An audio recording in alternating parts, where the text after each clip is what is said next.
Hey guys, this is start of episode 2 of Timpedia, where I give you inside access to what I know. Now, this episode's going to be a bit different than the other one, because the other one was a top 10, and I'm definitely going to do more of those. That's probably what I'm going to focus on, but for this, I really wanted to go over a comic series, actually, that I got this, and they are amazing. They have some of the best endings I've ever seen. They're called Star Wars Infinities, and basically what the premise is they take one of the original movies, remake it so one thing is different, and then release it. And there's a whole new story, and I think the endings are awesome. Unfortunately, I am not going to give my computer a ton of viruses by torrenting these comics and putting up the pictures, so I'm only going to have the cover, unfortunately, but I'm going to pretty much just go through it, describe the story. And if you're really interested in seeing it, if you live near me, I could show it to you. If you don't, if you really want to torrent it, you could. If you go into like a bookstore and just glaze through it really quick, you'll know the premise from me anyway. So I'm just gonna get started here with A New Hope. Star Wars Infinities: A New Hope. So let's start. Okay. Basically, the premise is that everything's going good, and then the change occurs when Luke fires the torpedoes and they go off early, and the Death Star doesn't blow up, and everyone's like, oh my god, we're so done for. But it's damaged. The Death Star is damaged enough that they can't fire at full power, and the Rebel base survives the first shot, and they're like, okay, it's great, we're gonna escape. So Luke and Han are flying away, and they're shooting down ties and running for asteroids. What does that sound like? And then, just as the Rebels make it off the moon, the Death Star actually does blow it up, but unfortunately the Rebels all get captured. And for some reason, Han and Luke can't detect that the Rebels survived, so Luke goes crazy and starts blowing up ties like a madman, and then he gets a vision of Obi-Wan telling him to go to Dagobah early.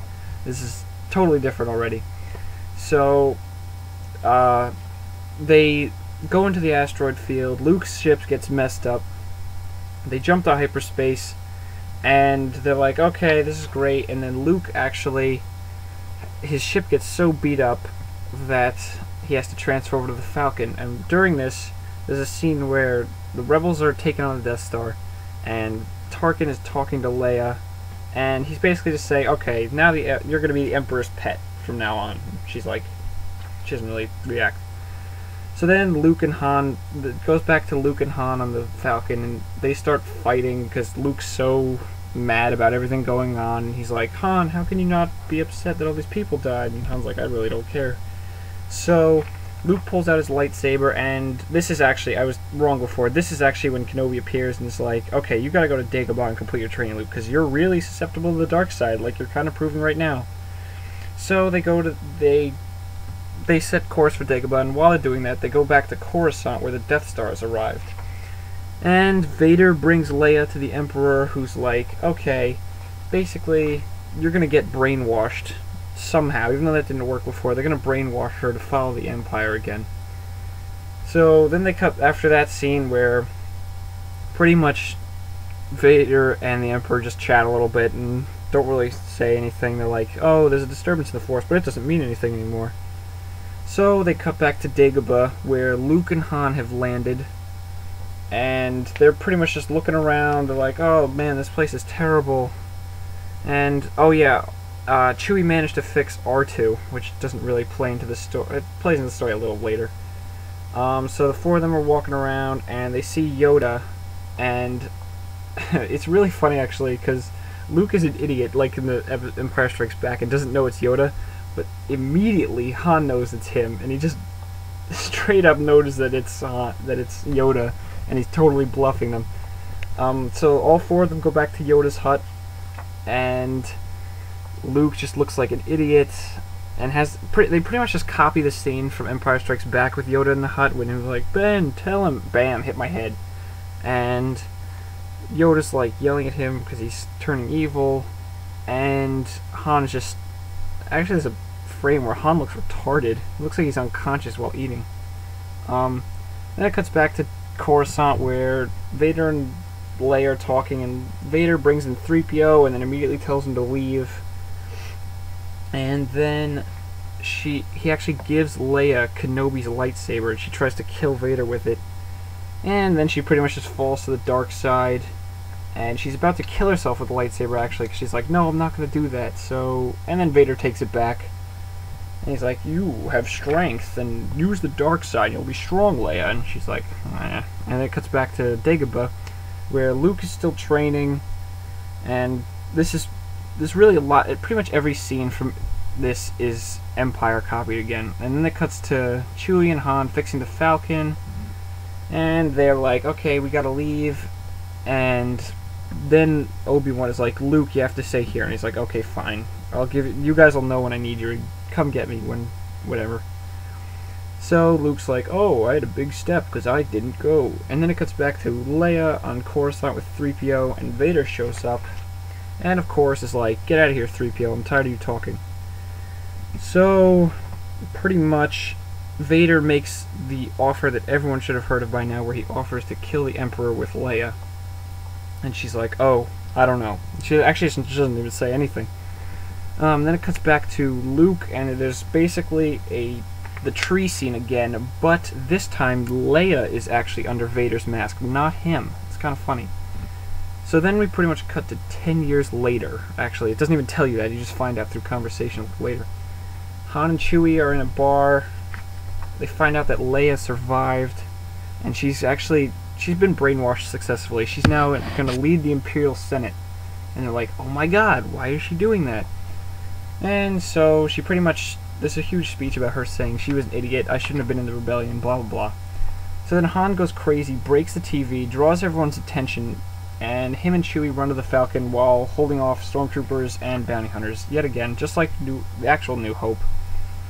So they're like, oh my god, let's get out of here, and then they decide to go to Dagobah to find Luke, who has been somehow materialized a black cloak out of nowhere. So Yoda's like, I'm pleased with you, and Luke goes to the tree again without any of his weapons, and he dodges Vader. Vader's there again. He swings at Luke, misses, and then Luke has tons of visions about, there's like Maul, there's Anakin's mom, there's Qui-Gon, Palpatine, Vader, Leia. Luke just goes crazy, and then Han meets up with him. And there's a funny scene reference to Indiana Jones, because Han grabs a snake and is just like, oh, I don't really care about snakes. So this is where things really start to pick up, so I gotta hurry because I'm almost out of time. Basically, they tell Luke that Leia's alive, and Luke's like, I gotta go with them, and then Yoda tells Luke that Vader's his father, and Luke still freaks out. And he also tells him Leia's his sister, and then there's a scene with Obi-Wan talking. I don't know, it's just a lot of talking. And then they decide to leave, and Yoda actually goes with them off Dagobah to Coruscant. It's ridiculous. This is where things get so amazing. This is why I love this series. So, man, I really gotta hurry up. The Death Star's there with this ridiculously huge fleet. There's never been this big of a fleet in any of the Star Wars. So, they show up, the Falcon lands on the Death Star, Yoda uses mind tricks to basically get an escort to Tarkin while they let the Falcon land on this planet. Yoda uses mind trick on Tarkin to get him to take him to the command center. Man, I got only a minute left. Han and Luke fight some royal guards with lightsabers, get to the Emperor, and they're like, oh my god, Leia, help us. And 3PO grabs Han and actually holds a gun to his head.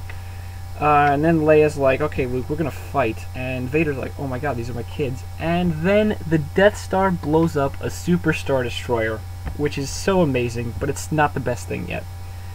So the Emperor gets a transmission, oh my god, the Death Star's blowing everything up. And this is actually when Leia finds out that they're sister and brother, and Vader finds out they're his children, and again he saves them from the Emperor. And they fight their way out, and Yoda sends a message to the Emperor. This is the best part of the book. Yoda gets out a transmission to the Emperor. The Falcon picks them up from outside. They're actually in the Jedi Temple, apparently.